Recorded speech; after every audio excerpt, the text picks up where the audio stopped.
Novak, welcome back to the Australian Open. We just had an interview where they reminded you that 20 years ago it was your first time here. How does it feel to be back with 10 titles? Yeah, it's a 20-year anniversary, I guess, this year, and it's a nice number of years that I've been coming to Australia, the place where I had the greatest Grand Slam success.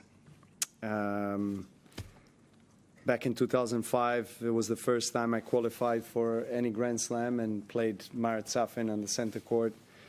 And it was a pretty quick match for me. He later on won the tournament, but it was a very unique experience that, allowed me to dream big and keep on believing that I can, one day win a slam. And 3 years later, I won my first slam on the same court. So just lovely memories. I always try to relive those moments, and it's a pleasure to be back. Danish media here. In a couple of weeks, you're going to Denmark, to Copenhagen with the Davis Cup team to play Holger Rune and the other Danish player. It's obviously a very big deal in Denmark. We don't have any ATP tournaments, and you are coming, one of the world's biggest stars. How much do you look forward to going to Copenhagen and to play that Davis Cup tie against Denmark? Well, I hope I'll be there. I mean, the plan is now I'm in the team, but because it's only a few days after Australian Open finals, we have to see how I play here, how I feel. Hopefully I can be available to our captain. And play, and Holger and I get along very well, off the court. We played against each other quite a few times in different tournaments, and obviously great for Denmark sport and for Denmark tennis that Holger, is there and is doing well last few years, and it's climbing up the rankings and working his way to have even better career in the future. So he actually sent me a photo of the arena because he was playing with Rud, one of the exhibition matches a few weeks ago. So once the draw came out, he was actually there training in the arena. So he sent me a photo and said, "We're waiting for you here in end of February or end of January, beginning of March." So that will be amazing. If we get a chance to face each other there. Here from the First Serve. The new coaching partnership between Andy Murray and yourself took the tennis world by storm. What do you expect or see such an accomplished player and former rival bring to your game as a coach? Well, it's a pleasure and honor to have Andy as a coach. I was thinking about the names that I would like to have, next to me for this season. And I wanted to have somebody that, won multiple slams, and the list is not that long. Somebody that really understands, what it means to win a slam, what it means to face the adversity, the pressure, the expectations. And Andy just finished his playing career 6 months ago. So it was somewhat of a surprise for him when I called him. But I think his tennis IQ is very high. We all know that.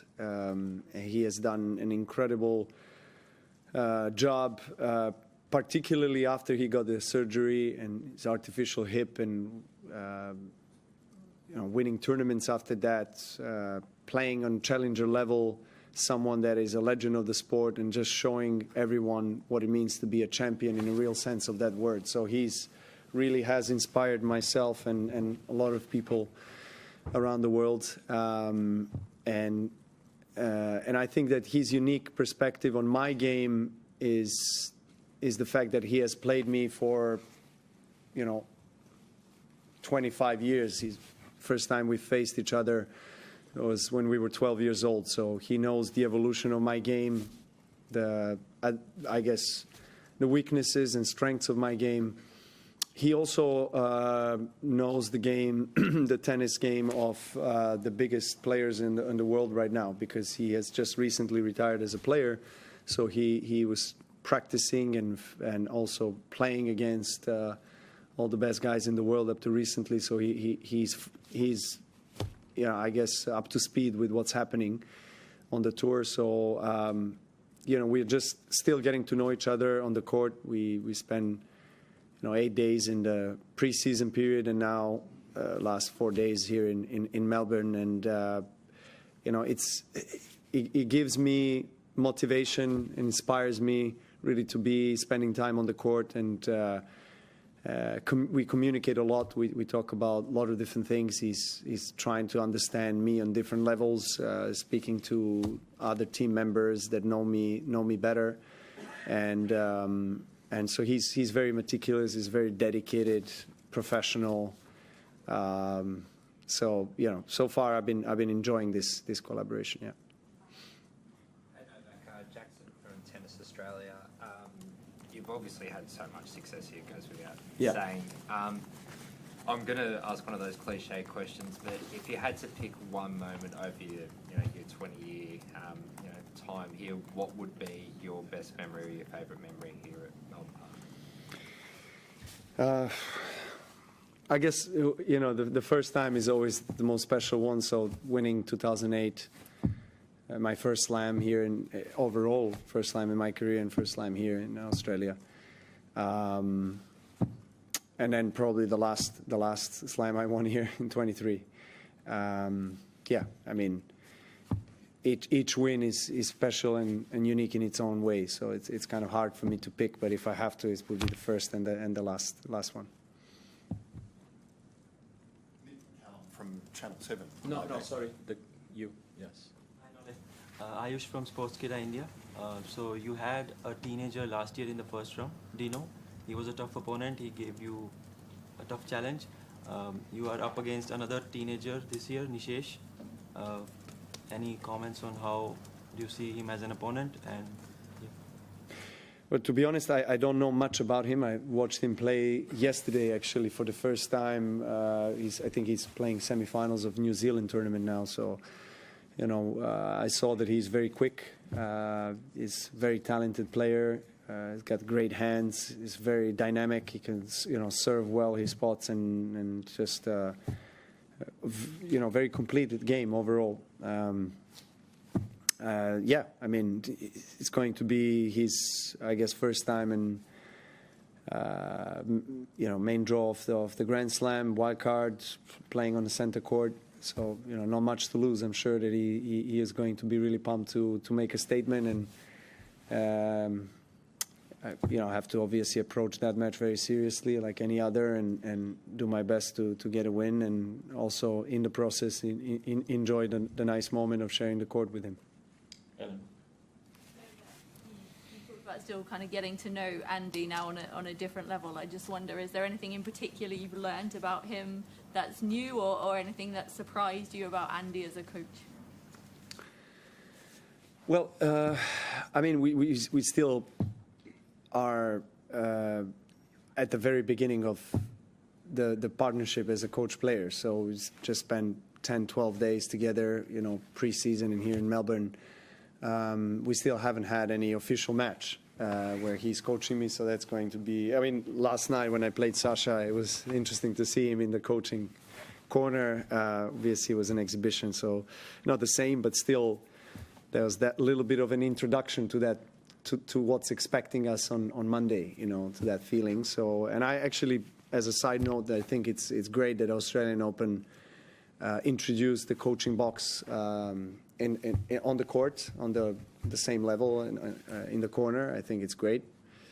That's where Andy and the coaching stuff will sit. So I'm excited to start a tournament with him. As I said a few minutes ago, there's a lot of communication about every shot in the game, my game, tactics, mental approach, communication on the court during matches, practice sessions. He's, daily spending quite a bit of time with other team members and trying to get synchronized with them. So far it has been only positive experience for me, to be honest. I'm very pleasantly surprised with his dedication and professionalism, you know, considering he's never had the experience of working as a tennis coach. But, you know, it comes natural to him. You know, his IQ generally, you know, and tennis IQ is very high. So he observes and speaks when, you know, when is most important. I think he understands the moment when he needs to say something and what to say and what to ask. And so far it has been great, really. So we, as I say, we've been trying to, I guess, blend in a best and most effective way, and so obviously doing it on the court in front of, you know, hundreds, if not thousands of people who are watching practice sessions as well is a good way for us to, I guess, prepare for the matches and him to see how I react in some practice matches, and you know. So yeah, look forward. Let's see what will happen.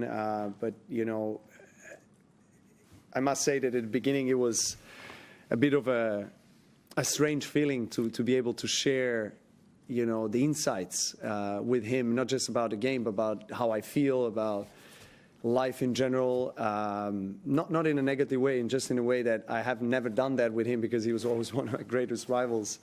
So we were always kind of hiding things from each other. But now it's all cards are open on the table, and that's what he demands, and I am 100% supportive of that kind of communication method where you share everything, and so because that's the best way for him to understand you and to actually help you in whatever way he can. We have time for one more, Ben. Just wanted to ask about Riley Opelka, who I know you just played recently in Brisbane. I was talking to him, and he was actually saying that he would send him some messages while he was off the tour for quite a while, recovering, and just it meant a lot to him. So I'm just wondering about what made you want to reach out to him, and then also, I guess, your recent experience of him as an opponent. I love Riley. I think he's just such a great guy. I mean, I've actually appreciated a lot his support over the years. He's been saying a lot of nice things in the media about me, and giving support on social media, you know, when I was facing some difficulties. So I try to be supportive of him and the couple of years of the injury struggles that he had, and I love his personality and his interest for art and, you know, different things than just sport. So I don't appreciate him beating me in Brisbane, but you know, he just played an amazing match, and it was great to see him playing so well. I actually met him yesterday and asked him about his back, because apparently that's bothering him now. So not easy for a guy who is 6, 10, 11, you know, to play every single day. I guess that's a lot of I guess physical burden for him. So hopefully he can stay healthy and fit, because